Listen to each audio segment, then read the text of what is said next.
오늘 주신 하나님의 말씀은 마가복음 11장 15절에서 25절까지 말씀입니다. 신약성경 73면에 있습니다.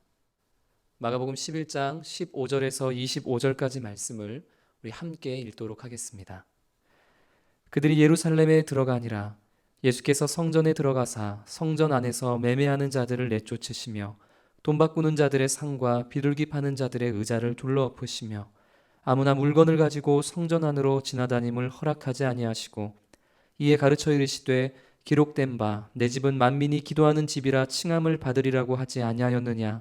너희는 강도의 소굴을 만들었도다 하시매 대제사장들과 서기관들이 듣고 예수를 어떻게 죽일까 하고 꾀하니 이는 무리가 다 그의 교훈을 놀랍게 여김으로 그를 두려워함일러라. 그리고 날이 저물매 그들이 성 밖으로 나가더라. 그들이 아침에 지나갈 때에 무화과 나무가 뿌리째 마른 것을 보고 베드로가 생각이 나서 여짜오되 랍비여 보소서 저주하신 무화과 나무가 말랐나이다. 예수께서 그들에게 대답하여 이르시되 하나님을 믿으라. 내가 진실로 너희에게 이르노니 누구든지 이 산더러 들리어 바다에 던져지라 하며 그 말하는 것이 이루어질 줄 믿고 마음에 의심하지 아니하면 그대로 되리라. 그러므로 내가 너희에게 말하노니 무엇이든지 기도하고 구하는 것은 받은 줄로 믿으라. 그리하면 너희에게 그대로 되리라.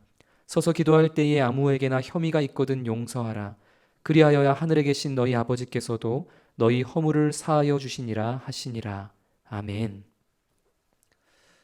우리의 구원을 위해서 이 땅에 오시고 우리 죄악 때문에 당하신 예수님의 고난과 십자가의 죽으심을 묵상하고 또 말씀과 기도로 그 고난에 동참하는 고난주간 월요일입니다. 사랑하는 우리 성도님들이 그리고 모든 가정이 주시는 말씀과 또 올려드리는 기도 가운데에 하나님의 뜻을 온전히 깨닫게 되고 또 참된 예배자로 다시 새롭게 되는 은혜가 우리에게 있게 되기를 축복합니다. 오늘 본문의 말씀은 우리가 너무나 잘 알고 있는 예수님의 예루살렘 성전 청결 사건과 저주받은 무화과 나무의 사건을 연이어서 보여주고 있습니다. 예수님을 분노하게 만들었던 예루살렘 성전 사건과 이 예수님에 의해서 저주받았던 무화과 나무 사건 사이에는 과연 어떤 공통점이 있기에 이 두 가지 사건이 함께 나열되어 있는 것일까요?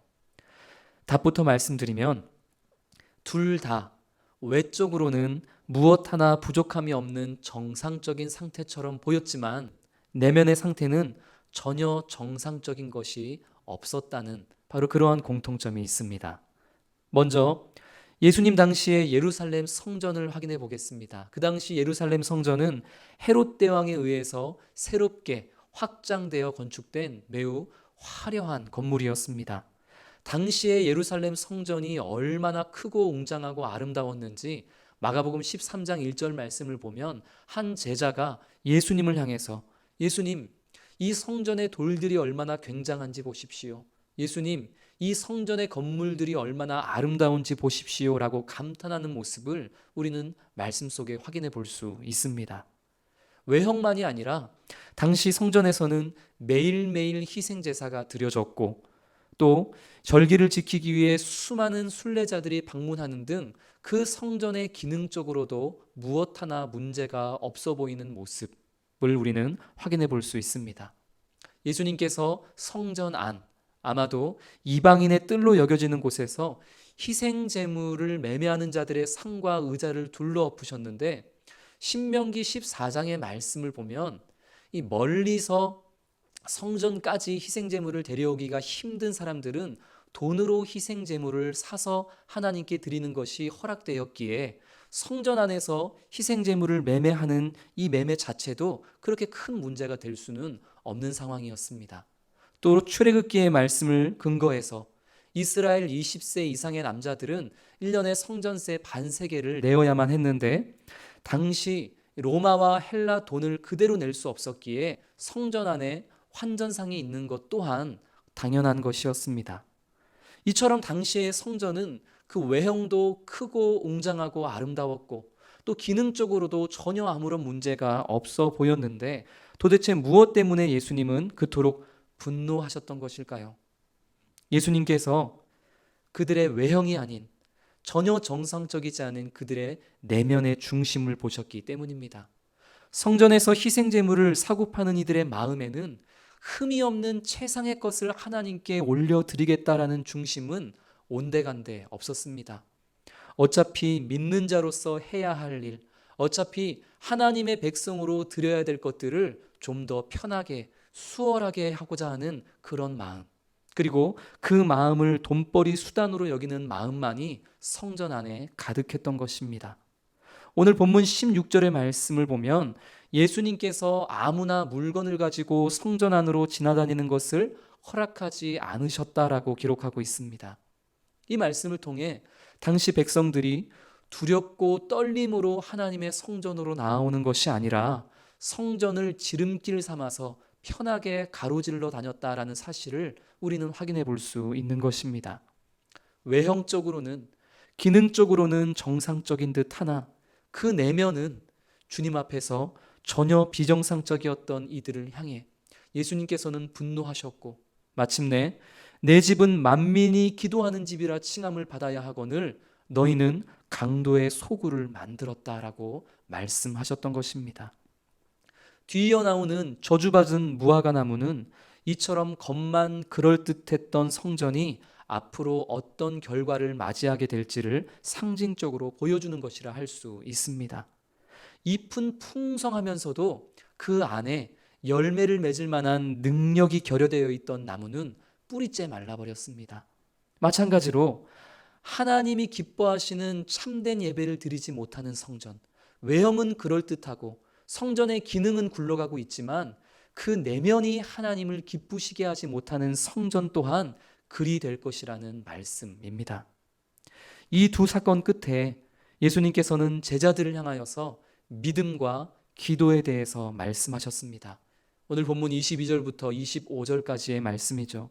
그저 보여지는 것에만, 기능적인 것에만, 외형적인 것에만 치중하는 신앙이 아니라 하나님에 대한 참된 믿음에서 비롯된 신앙, 그 기도의 간구는 하나님께서 받으시고 필히 응답해 주신다는 바로 그러한 말씀입니다.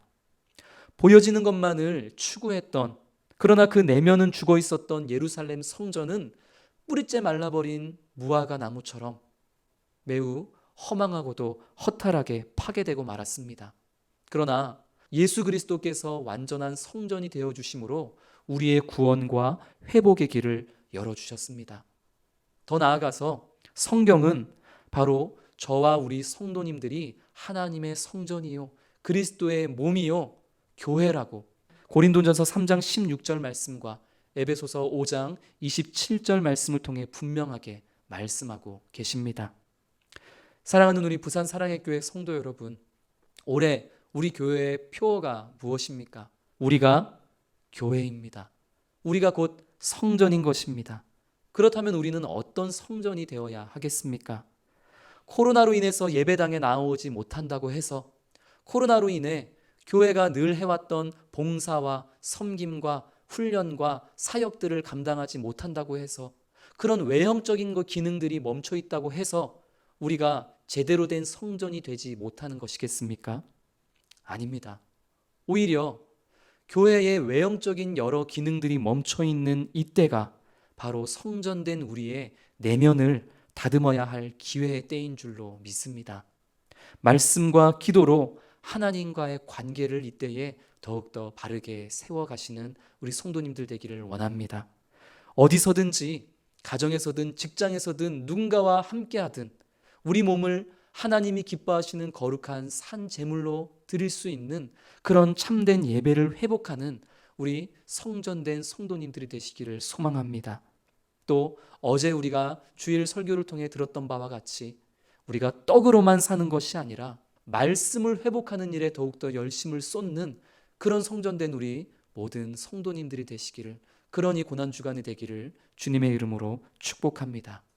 우리 시간 주신 말씀을 기억하면서 오늘의 성전된 우리가 우리의 외형과 기능만 추구하는 것이 아니라 주님이 기뻐하실 만한 아름다운 내면을 잘 가꾸고 다듬을 수 있는 그런 은혜 주시기를, 그런 우리가 될 수 있기를 함께 기도하고, 아울러서 데일리 기도문에 나와 있는 그 기도의 제목들을 함께 나누고 기도하는 시간 갖도록 하겠습니다.